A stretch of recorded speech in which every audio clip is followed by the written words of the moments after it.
साहिल के semester exam तो चल ही रहे थे, साथ ही साथ उसके कई सारे कॉम्पिटिटिव एग्जाम की भी डेट आती जा रही थी और वो खूब मेहनत करके हर एग्जाम देता जा रहा था।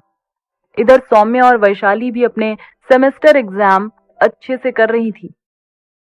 विनय के फाइनल ईयर के सेमेस्टर एग्जाम भी कंप्लीट हो चुके थे और उसके यहाँ कई सारी कंपनियां प्लेसमेंट ऑफर लेकर आ रही थी, जिनके लिए विनय अपने इंटरव्यू की तैयारी में लगा था। ये समय सभी के लिए बहुत टेंशन भरा था।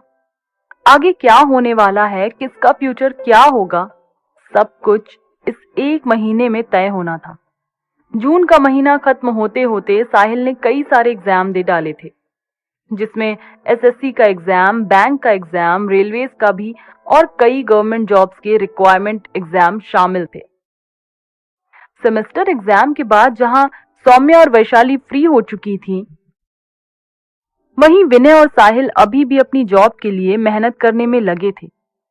विनय को अपने कॉलेज में होने वाली प्लेसमेंट सर्विसेज में एक कंपनी में अच्छा ऑफर मिल गया था। हालांकि सैलरी थोड़ी कम थी, लेकिन विनय ने ज्वाइन करने का फैसला ले लिया। जिस दिन विनय का सिलेक्शन हुआ तो उसे लगा जैसे उसकी सारी टेंशन खत्म हो गई। सबसे बड़ी बात, अब वो वैशाली के घर वालों से मिल सकता था। उसने फटाफट वैशाली को कॉल किया और ये खुशखबरी सुनाते हुए कहा, हेलो वैशाली, फाइनली आज तुम्हारा और मेरा इंतजार खत्म हुआ। अब तुम अपने पेरेंट्स से मेरे बारे में बात कर सकती हो और तुम जब कहोगी तब मैं मिलने आ जाऊंगा। वैशाली को बहुत अच्छा लग रहा था। वैशाली खुश होते हुए एक्साइटमेंट में उसकी जॉब के बारे में पूछने लगी। हाँ विनय, पहले तो मैं बहुत बहुत कॉन्ग्रेचुलेशन। जॉब तुम्हारी लगी है, पर मुझे खुशी इतनी हो रही है जैसे मेरी जॉब लगी हो। सुनकर विनय भी हंसने लगा। फिर वैशाली ने आगे पूछा, अच्छा ज्वाइन कब करना है? विनय ने जवाब में कहा, बस अगले महीने। वैशाली ने आगे पूछा, यही इंदौर में ही ज्वाइनिंग होगी ना? तो विनय बोला, हाँ अभी तो इंदौर में ही होगी, बाद में हो सकता है ट्रांसफर दे दिया जाए। फिर वैशाली ने आगे पूछा, अच्छा सैलरी कितनी होगी? वैशाली के इस सवाल पर विनय मुस्कुरा कर बोला, सैलरी तो अभी कम है, धीरे धीरे बढ़ जाएगी। वैशाली बोली, अरे मुझे तो बता सकते हो, मुझे तुम्हारी सैलरी से कोई फर्क नहीं पड़ने वाला। विनय बोला, अभी तो केवल 25,000 रुपए हर महीने मिलेंगे और बाद में मेरी परफॉर्मेंस के हिसाब से बढ़ा दिए जाएंगे। 1 साल का प्रोविजन पीरियड रहेगा, 1 साल बाद फिर सैलरी डबल हो जाएगी। सुनकर वैशाली बोली, इतनी भी कम नहीं है, और फिर प्राइवेट जॉब में तो मेहनत ही होती है। वैसे भी मुझे अपनी ग्रेजुएशन कंप्लीट करने में 2 साल लगेंगे, तब तक तो तुम्हारी सैलरी काफी अच्छी हो जाएगी। सुनकर विनय हंसने लगा और बोला, हाँ वो तो हो जाएगी। फिर पूछने लगा, तो फिर तुम्हारे घर कब आऊं मैं, तुम्हारे माँ पापा से मिलने? वैशाली बोली, मैं बात करके बताती हूँ। अच्छा तुम ये बताओ, तुमने अपने घर में मेरे बारे में बताया है या नहीं? तो विनय बोला, नहीं अभी तक तो नहीं बताया, मैं सोच रहा हूँ पहले तुम्हारे पेरेंट्स से मिलूंगा, उसके बाद अपने घर पर बात करूंगा।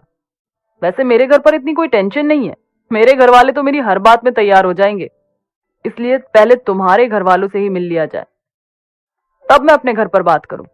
और ऐसी बातें फोन पर तो नहीं हो सकती, बहुत दिनों से घर भी गया नहीं हूं, अब बस घर जाऊंगा तब तुम्हारे बारे में बात कर लूंगा।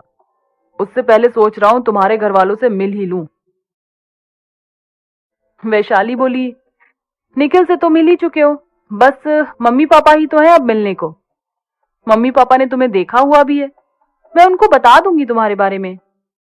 विनय बोला, हाँ देखा है, महेश्वर की ट्रिप में हम लोग साथ में थे, पर तब उनका नजरिया मेरे लिए अलग था। और हर लड़की के माता पिता जब किसी लड़के से ये सोचकर मिलते हैं कि हमारी लड़की अब इसके साथ रहने वाली है, तब उनका नजरिया बदल जाता है। इसलिए एक फॉर्मल मीटिंग तो बनती ही है। और वैसे भी मैं सोच रहा हूँ एक इंटरव्यू तो दे चुका हूँ, लगे हाथों दूसरा भी दे दूं, फिर नौकरी और छोकरी दोनों सेट, फिर अपनी जिंदगी के मजे लूंगा। सुनकर वैशाली हंसने लगी और बोली, आ गए ना अपनी बातों पर।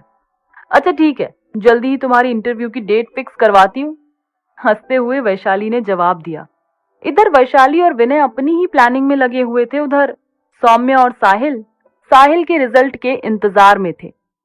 जब साहिल के इंटरव्यू का रिजल्ट आया तो जैसा कि साहिल को लग रहा था, उसका इंटरव्यू क्लियर नहीं हो पाया। साहिल को बहुत दुख हुआ, लेकिन फिर भी वो निराश हुए बिना अपने और आने वाले एग्जाम की तैयारी में लगा रहा। इसी बीच साहिल ने बिना किसी से डिस्कस किए रॉ के एजेंट के लिए होने वाला एंट्रेंस एग्जाम भी दिया था। साहिल ने अब जितने भी एग्जाम दिए उसने किसी को भी नहीं बताया था, क्योंकि एक बार उसका सिलेक्शन हुआ नहीं तो उसको थोड़ा बुरा लगने लगा था। इसलिए वो चाहता था कि अब जब उसका सिलेक्शन हो जाएगा तब वह अपने घर वालों को और सौम्या के घर वालों को बताएगा। इसलिए वो बस पढ़ाई करता रहा और एग्जाम पर एग्जाम देता रहा। फाइनल सेमेस्टर का रिजल्ट आते आते उसे कुछ कॉम्पिटिटिव एग्जाम के रिजल्ट भी आने लगे थे। जब उसने रॉ एजेंट के लिए होने वाले रिटन एग्जाम का रिजल्ट देखा तो उसे खुद पर विश्वास नहीं हुआ। उसका रिटन एग्जाम क्लियर हो चुका था और अब उसे इंटरव्यू फेस करना था। साहिल बहुत खुश हुआ और इंटरव्यू की तैयारी में लग गया। लेकिन जैसा कि वो पहले ही सोच चुका था कि अब जब तक फाइनली उसका सिलेक्शन हो नहीं जाता वो किसी को कुछ भी नहीं बताएगा, इसलिए उसने इस बार किसी को कुछ नहीं बताया। जब साहिल इंटरव्यू देने गया, इंटरव्यू में पूछे गए सवालों के साथ उसे एक कंडीशन भी रखी गई थी कि यदि वो इस नौकरी को ज्वाइन करेगा तो किसी को भी ये नहीं बताएगा कि वो एक रॉ एजेंट है। उसे अपनी पहचान छुपा कर रखनी होगी। साहिल ने इंटरव्यू में पूछे गए सारे सवालों के जवाब बहुत अच्छे से दिए।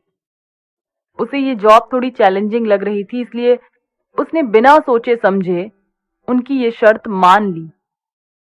थोड़े दिनों में साहिल के इंटरव्यू का रिजल्ट आया और उसका सिलेक्शन हो गया। साहिल बहुत खुश था। उसे अपनी इस सफलता पर बिल्कुल विश्वास नहीं हो रहा था। वो ये खुशी अपनी सौम्या के साथ बांट लेना चाहता था, लेकिन जैसा कि उसको बोला गया था कि वह अपनी सही पहचान किसी को नहीं बता सकता, तो उसने फिर सौम्या को भी ये नहीं बताया कि उसका सिलेक्शन किस जॉब के लिए हुआ है। बस उसने सारे घर वालों को और सौम्या के घर वालों को ये बता दिया कि उसकी जॉब लग गई है।